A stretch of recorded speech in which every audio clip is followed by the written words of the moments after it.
Hey, it's Bill Romer again back at the keyboard here. I hope you are enjoying the videos that I've been sharing with you. I realized the last video was a little longer than maybe you were expecting. It was a little longer than I was expecting, but I hope you still managed to get some useful tips out of that. Um, I'm not really setting a time limit on these. I'm just kind of talking and giving tips and seeing what happens. But I am trying to stick on topic. And so with this video, all about improvisation, I do want to keep a cap on it because I could talk about improvisation for days on end.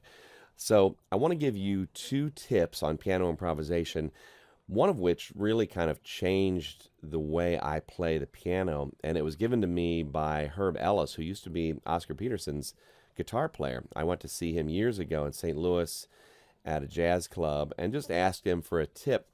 And the tip he gave me was to sing what you play. And he didn't say much more than that, but really underneath that is the idea of phrasing when you improvise. So creating these nice phrases when you play. So we'll talk about that again in just a minute. And the second tip I want to give you is just to make improvisation super simple for you and give you a good start. And to me, anyway, when I was younger, I thought improvisation was kind of like for wizards or something at the piano. I just could not really wrap my head around it, and it just seemed really mysterious to me. So, but once I figured out exactly how to do it and put these pieces together, it became a lot of fun. And now it's just really second nature to me. But I want to show you how to get started or maybe add a new little twist to your improvisation because both of these tips that I'll give you, actually, maybe more than two or three here today, should jog your brain a little bit. And I usually have to remind myself to do these things just for me because I forget to do them and I get caught up in my playing and don't think about them. All right, so enough of that talking. Let's just talk about improvisation here.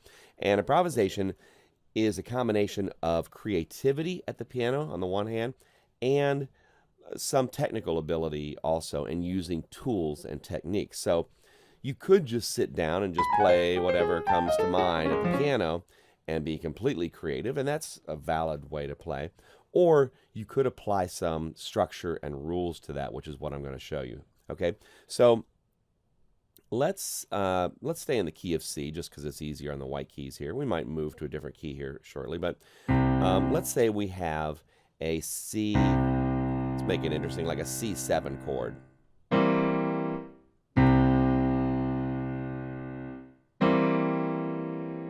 All right, and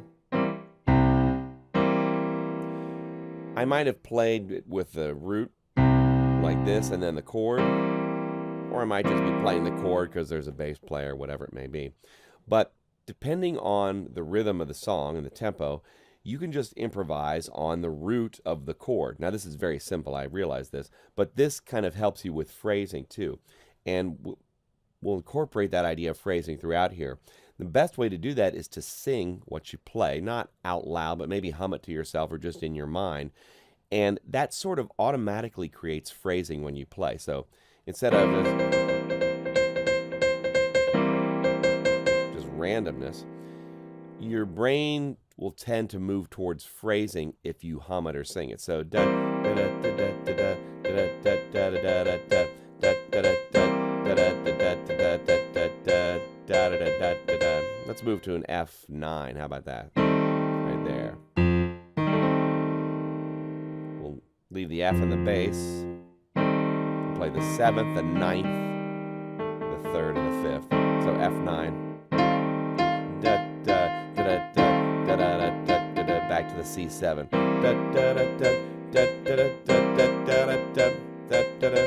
Now how about a G7? How about there? Da da da da da da da. Back to F9. Da da da da da da da da. Back to C7. Da da da da da da da da da da. All right. So I realize that's very basic. Okay, just playing, improvising on one note, but it really emphasizes phrasing while you're playing. And you can do this with fast or slow. Da da da da da da da da. Da da da da da da da da da da da da da. In fact, there's a famous song called One Note Samba. I kind of forget how it goes at the moment. Da da da da da da da da da da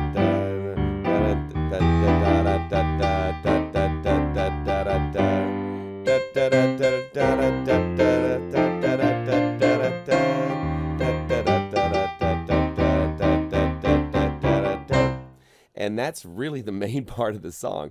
It's a great song. There's a little bridge section that goes up and down scales, but it's a fun little song. So anyway, that's an actual song with just single note phrasing on not exactly the chord root in that case because the chords are moving, but in our case, to improvise, we'll just use that chord tone. Now, an interesting thing you can do here is to now play any notes you want, but maintain an emphasis on that chord root. So, now if you just sort of let your hand bounce around, it's going to sound terrible, but just get your fingers to any notes you want.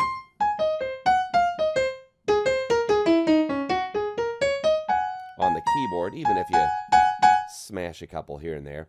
But always be aware of that chord root, getting back to it. So, and fairly often too, what you're playing. And what I mean is, if we have a C7 chord, then we might start on the root, but then we'll just start playing any notes we want.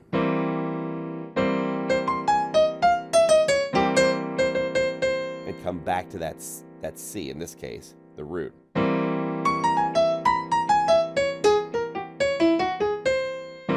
Now F. Back to C.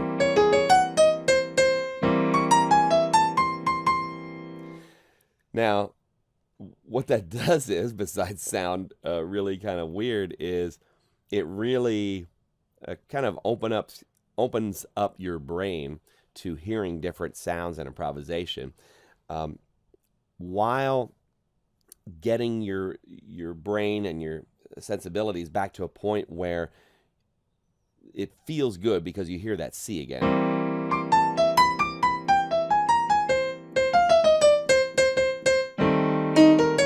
Whatever note.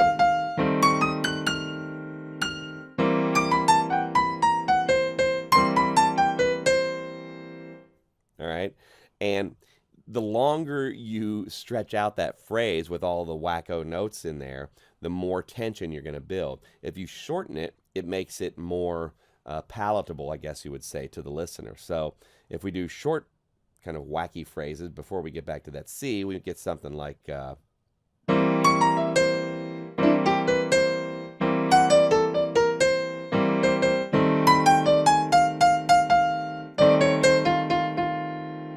like that, okay? So we took out some of the tension because we shortened that period of time where we're playing just any notes that we want, all right? So this is a fun way to just sit down and improvise at the piano. It doesn't have to be random stuff. Now keep that phrasing in mind too, remember? So, da-da-ba-da-ba-da-ba-ba-da, ba-da-da-da-ba-ba, ba-ba-ba-ba-ba-ba-ba. And again, you don't have to sing exactly what you're playing. The idea is just to get the phrasing and to help your brain and your hands do the phrasing by singing or humming along with it, okay? So it's just a fun kind of wacky way to really stretch your brain while you're improvising, all right? And you can also then just do chord tones. Pardon me, maybe you figured this out already. But if we have a C7 chord, then we have these chord tones, and you can just use those also. Kind of in a Latin mood today, I don't know why.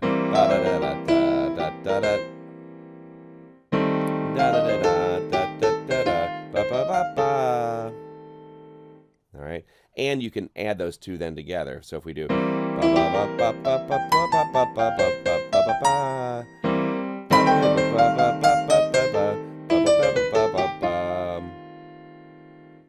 all right, and obviously you can do this with any tempo, any speed song that you want. This is just kind of one I picked for some reason. I don't know why. So we have phrasing, very important in improvisation. Otherwise, it just is kind of, it gets to be overwhelming and just boring. There's nothing interesting about it. So the phrasing is really what makes that interesting.